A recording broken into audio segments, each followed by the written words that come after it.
கருத்தினை பாராட்டுகளை தெரிவித்துக் கொள்கின்றோம். தனியார் பள்ளிகளின் பிரச்சனைகள் குறித்து அரசுக்கும் மக்களுக்கும் தெரியும் வண்ணம் நீங்கள் இதை ஒளிபரப்ப வேண்டும் என்ற அன்போடு வேண்டி கேட்டுக்கொள்கிறோம். திண்டுக்கல் மாவட்டம் Kalappalli TLV public school Kanavaipatti TLV public school பள்ளி நிர்வாகி திரு ராஜேந்திரன் அவர்களை ஒரு பெற்றோர் 2 ஆண்டுகளாக கல்வி கட்டணம் செலுத்தாமல் டிசி மார்க்ஸ் கார்டு கொடு என்று கேட்டு அடித்து மண்டையை உடைத்து ரத்த வெள்ளத்தில் மிதக்கவிட்டார். அதற்கு உடனடியாக காவல்துறை நடவடிக்கை எடுக்க வேண்டும் என்று நாங்கள் பெரிய ஆர்ப்பாட்டத்தை முன்வைத்திருந்தோம்.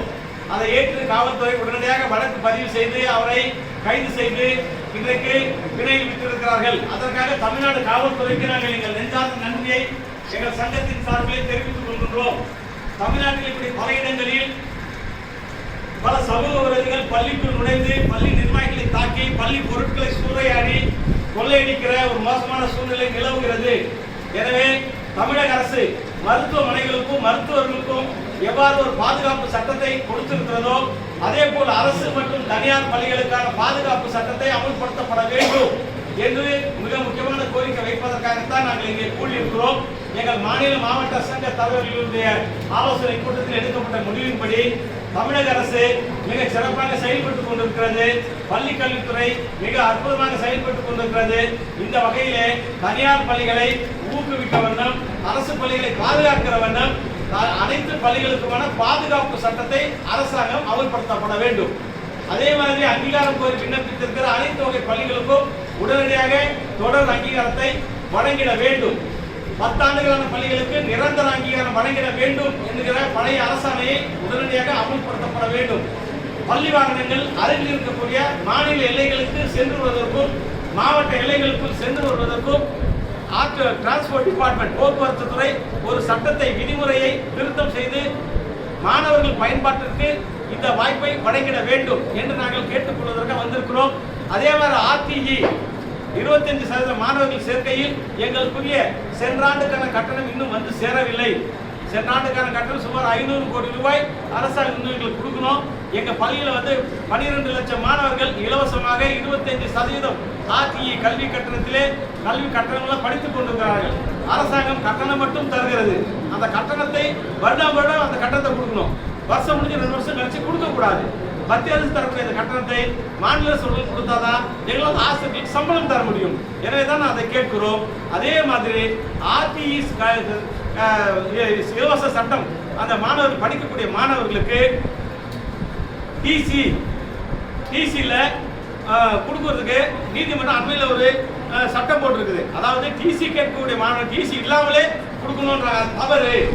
பஸ்ல டிக்கெட் எடுக்கலாம் அனுமதிக்க மாட்டாங்க, ரயில்ல டிக்கெட் எடுக்கலாம் அனுமதிக்க மாட்டாங்க, எங்கேயுமே டிக்கெட் இல்லாமல் நுழைவுச்சீட்டு இல்லாமல் அனுமதிக்க மாட்டார்கள்.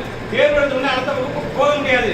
ஆனால் டிசி இல்லாமல் மாணவனை அனுமதிக்கணும்னு சொல்றதுக்கு தவறு. அதை எடுத்து நாங்கள் முன்னெடுத்து உச்ச நீதிமன்றத்தில் மேல்முறையீடு செய்வதற்கு காத்திருக்கிறோம். தமிழ்நாட்டில் அரசாங்க பள்ளிகளுக்கு எந்த சொத்து வரியும் கிடையாது. அண்மையில் அருகில் இருக்கக்கூடிய கேரளா, கர்நாடகா, ஆந்திரா, இன்னும் பிற தெலுங்கானா மாநிலங்களில் சொத்து வரி பள்ளிகளுக்கு சொத்து வரி கிடையாது. தமிழ்நாட்டில் மட்டும் 150% சொத்து வரி உயர்த்தி சொத்து வரி மிரட்டி வசூலிக்கிறார்கள். எனவே அதற்கு எதிராக உச்சநீதிமன்ற வழக்கு தொடுத்திருக்கிறோம். வழக்கு தீர்ப்பு வருகிற வரை பள்ளி நிறுவனங்களை மிரட்டுவது, ஜப்தி செய்வது, இந்த லாக்கர் சீல் சிஸ்டத்தை நிறுத்தணும் அப்படின்னு நாங்கள் வேண்டி கேட்டுக்கொள்கிறோம். அதே மாதிரி ஆர்டிஇ கட்டணத்தை கேட்கக்கூடாது, கேட்டால் அங்கீகாரம் ரத்து செய்யப்படும் தீர்ப்பு அண்மையிலே மதுரையில் கொடுத்திருக்காங்க. அது தவறு. ஏன்னா அரசாங்கமே கல்வி கட்டணத்தை நிர்ணயிக்குது. அரசாங்க கல்வி கட்டணத்தை நிர்ணயிச்சுட்டு கல்வி கட்டண நிர்ணய குழு fees determination committee for Tamil Nadu private schools என்ன சொல்லுதுன்னா கல்வி கட்டணம் தவிர shoe, socks, belt, tie, books, notebooks, books, எக்ஸ்ட்ரா கரிக்குலர் ஆக்டிவிட்டிஸ் கட்டணம் வாங்கிக் கொள்ளலாம் என்று கல்வி கட்டண நிர்ணய குழு நீதியரசர் பாலசுப்ரமணியன் உள்ளிட்ட அனைத்து நீதிபதிகளும் சொல்லிவிட்டார்கள்.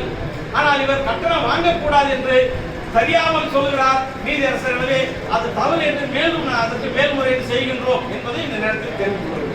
சார், இப்போ தமிழக அரசு சிறப்பாக செயல்படுதுன்னு ஆனால் உங்களுக்கு பாதுகாப்பு இல்லைங்கிறீங்க. அதே மாதிரி இப்போ தீர்மானங்கள் பார்த்தீங்கன்னா இப்போ ஆர்இடியிலே ஆர்டிஇலே 500 கோடி ரூபா பேலன்ஸ் வருஷம் வைக்கிறாங்க. இப்போ இந்த தீர்மானங்கள் தமிழக அரசு தனியார் பள்ளிகளை ஒதுக்குதுங்கிறதான அந்த பார்வையில் தானே பார்க்க முடியும். அது பார்க்கிற பார்வை எங்களுக்கு கோரிக்கைகள் தீர்மானங்கள் இதெல்லாம் இருக்கு. அரசியல் கவனத்துக்கு கொண்டு போற சாதனம் நீங்க ஊடக வேலையாளர் அதை நீ கொண்டு போய் சேர்க்கணும் உங்க வேண்டிய அவர் ஒரு தனிப்பட்ட நபர் ஒரு பள்ளி நிர்வாகியை தாக்குகிறார், அது தவறு, அதற்கு நடவடிக்கை எடுக்க வேண்டும் என்று நாங்கள் கேட்டுக்கொண்டோம். காலம் தாழ்த்தினாலும் திண்டுக்கல் காவல்துறை நடவடிக்கை எடுத்து எஃப்ஐஆர் போட்டு கைது செய்து வெளியிட்டு இருக்காங்க. எனவே அது உடனே பண்ணிருக்கணும், அது ஒரு கொடுங்குற்றத்தில் பண்ணிருக்கணும். சாதாரண செக்ஷன் போட்டாங்க, அதான் வருத்தம் எங்களுக்கு. என்னன்னா வெயில விட்டுக்கூடாது, கண்டுக்காம விட்டுட்டாங்க, அதான் பெரிய வருத்தம். பெரிய ஆர்ப்பாட்டத்தை பிளான் பண்ணியிருந்தோம். அதுக்குள்ள காவல்துறை நடவடிக்கை அது போய் இந்த சரண்டர் ஆகி வெயில வந்திருக்காங்க. ஆனா இது மிகப்பெரிய தவறு. இதுல தமிழ்நாடு சைலண்டா நடக்குதுங்க. பள்ளி நிர்வாகியை தாக்குவது எந்த வகையில் கல்வி கட்டணம் செலுத்த வேண்டும் என்பது பெற்றோர்களின் கடமை. பள்ளி முடிச்சுட்டு போறாரு, 10வது முடிச்சுட்டு போறாரு, டிசி மார்க்கார்டு கேட்கிறாரு, அவரும் கொடுக்குற இருக்க பிரின்சிபால் கையெழுத்து போட்டு தர சொல்றாரு. அதுக்கு தகாத வார்த்தைகள் பேசி பள்ளி நிர்வாகியை பள்ளிக்குள்ளே வைத்து கடுமையாக தாக்குகிறார். அதற்காக நாங்கள் புகார் அளித்திருக்கிறோம், நடவடிக்கை எடுக்கிறோம். அதுதான் சொல்றேன், நடவடிக்கை எடுத்து காவல்துறைக்கு நன்றி. ஆமா, எதை வச்சு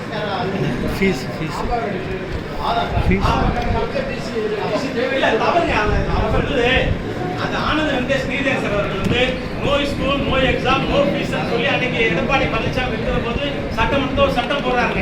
அப்ப நாங்க எப்படி நோ ஃபீஸ் எப்படி சம்பளம் கொடுக்குறது, எப்படி மின்சார கட்டணம் செலுத்துறது, கொரோனா காலத்தோட நாங்க வந்து டாக்ஸ் கட்டுறோமே எப்படி கட்ட முடியும் அப்படின்னு ஃபீஸ் கேட்கும்போது ஆன்லைன்ல எக்ஸாம் நடத்துறோம், ஆன்லைன்ல பாடம் நடத்துறோம் அப்படின்னு கேட்கும்போது அவங்க சொன்னாங்க நீங்க 85% ஃபீஸ் வாங்கிக்கலாம் அப்படின்னு அரசாங்கம் நீதிமன்றம் சொன்னது.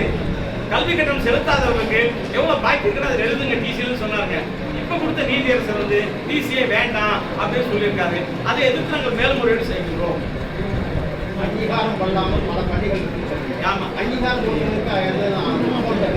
அது வந்து நீங்க அங்கதான் கேட்கணும். அதனால வந்து விமர்சனத்துக்கு நாங்க சார் அங்கீகாரத்தை நாங்கள் விண்ணப்பிச்சு காத்திருக்கிறோம்.